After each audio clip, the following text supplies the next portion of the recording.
It's only 9:44, but I was laying there watching a K-drama and I was thinking, and this is a developing idea, but we gotta get it out there because if I don't record it somehow, either writing it or saying it, I'm gonna lose it. It was good, y'all. Annie Appleton here. If you have a couple of minutes, I got a couple bathroom confessions. I'm just playing. This ain't a confession, it's a theory. Anyway, so I was thinking about when kids turn 18, most of them can't wait to get out of the house. They can't wait to get out of the house so they can experience their freedom. So many of us say, you can do whatever you want to do once you get out of my house, as long as you in my house is my rules. So not only have we denied this child their complete individuality, their entire duration in our home, because it's my house, my rules, but now we sent this kid out into the world with zero skills. Because you could do that stuff when you get out there in the world, but you ain't gonna do that in my house. So they never got an opportunity to experience life until they're thrust out into life. And the reason why they're thrust out into life is because they couldn't wait to get out your house. So our babies find themselves because they desire family, right?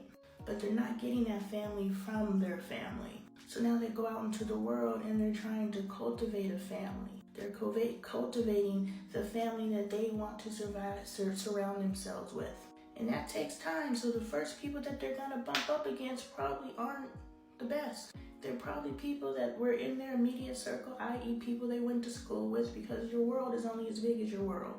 So if you're stuck in high school, a high school in itself is a small little city, and you probably only associate with 1% of that little city, if that. So the first people you bump up against and are influenced by are probably people who don't mean right by you, people who are equally as miserable as you trying to figure this life out and just want to get the fuck out of their parents' house. So everybody's in this rebellious stage and just do whatever I couldn't do when I was at home, and everybody's doing pure greed, you know what I'm saying?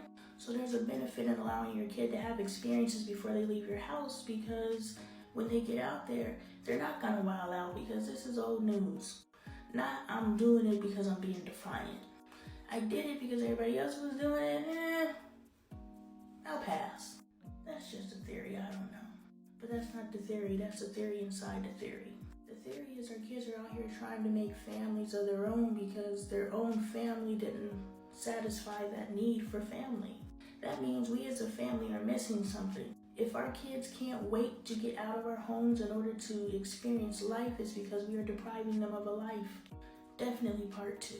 We are depriving them of a life, so they're going to run out there and they're going to run into these bad situations, and we're losing control of our children because we controlled our children. What's good, y'all? I'm Annie Appleton. If you have a couple of minutes, I have a couple of messages. I'm not in any way delusional in thinking that I have any control over any of my children.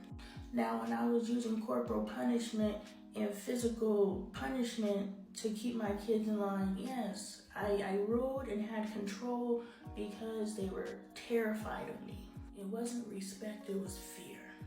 But I had a better illusion of control. But I know at any time, any of my children can tell me no. And what am I gonna do? Really, what am I gonna do? There's people who are dealing with children who are like, no, and they're not listening. I was one of those kids. I found myself being,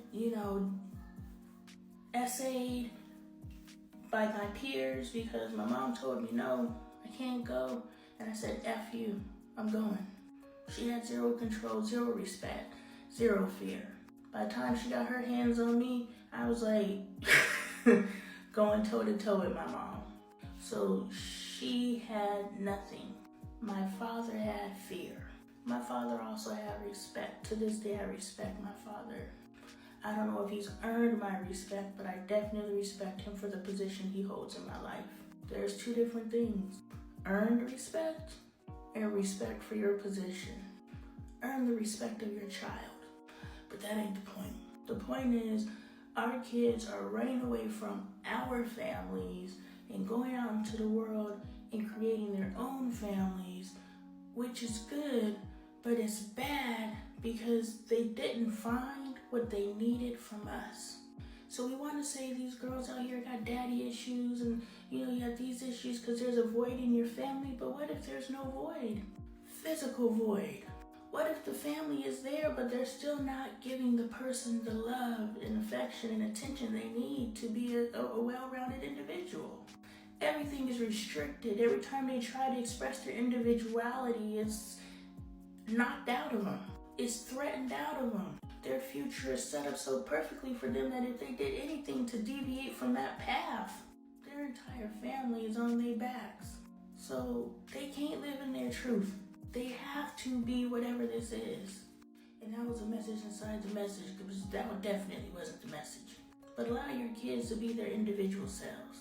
But what I'm saying is maybe our kids wouldn't run so fast away from us if we actually allowed them to be themselves while they were with us. We send our kids out there to struggle, to do something strange we send our kids out there to do something strange for a piece of change. All in the name of what? You can do that mess when you get about my house? Is that pride? Is that ego? It can't be not love. It's not tough love. It's why do we kick our kids out at 18? Like, let's really sit on that. Yeah, I get it. Legally, they say they're an adult. What's good, y'all? Monty Appleton. If you have a couple of minutes, I don't know what I'm rambling about, but it might be something good. Why do we kick our kids out at 18? Especially if we're the type of parenting style that does not allow our children to experience anything while they're with us. And then our kids, there's gonna be friction, there's gonna be back and forth, and so you're gonna be like, hell yeah, get the fuck out on your 18th birthday. My aunt said, you can't move out until you graduate. I turned 18 in April, and I graduated in May, and I moved out the weekend after my graduation. And of course I lost my mind. Because all the things that I couldn't do, I used to get put on punishment for months at a time for using the phone, for going and standing on the front porch, for, doing everything that my cousins could do. At this time, I lived with my aunt. Everything my cousins could do, I couldn't do. But they were my friends and they were my peers. And we lived in the same house with the same adult. But for some reason, my mom's child was held to a different set of rules. And so every time I did the normal kid stuff, I got put on punishment for like a month. Got caught talking on the phone. You're on punishment for a month. You mean I'm supposed to sit under, and I have duplicated this with my kids. This is crazy. Anyway, I'm supposed to sit in here under punishment for a month. So yeah, when I turned 18, I got the fuck out of there. And I lost my mind and I went crazy. And Bailey, she's like, I can't wait to turn 18. It has gone from I can't wait to turn 18 so I can get up out the house, and me too saying I can't wait till you turn 18 so you get the fuck up out of my house. It's just like, yes, we're both waiting for the freaking D-Day. We're both waiting. But it's gone from that, from my perspective, to Bailey, you ain't never gonna move out until you're ready to get married. Until you're ready for your forever. You can have this family, you can leave this family and go to your next family. You don't have to go through the phase of physical aloneness, emotional loneliness, because even though what you may or may not have received in your home, that was what you're used to. So when you're thrust out there because you're seeking something more, you're still missing what you're used to. So now you're experiencing loneliness, and now you're putting yourself in situations you don't necessarily want to be in because you're seeking a feeling.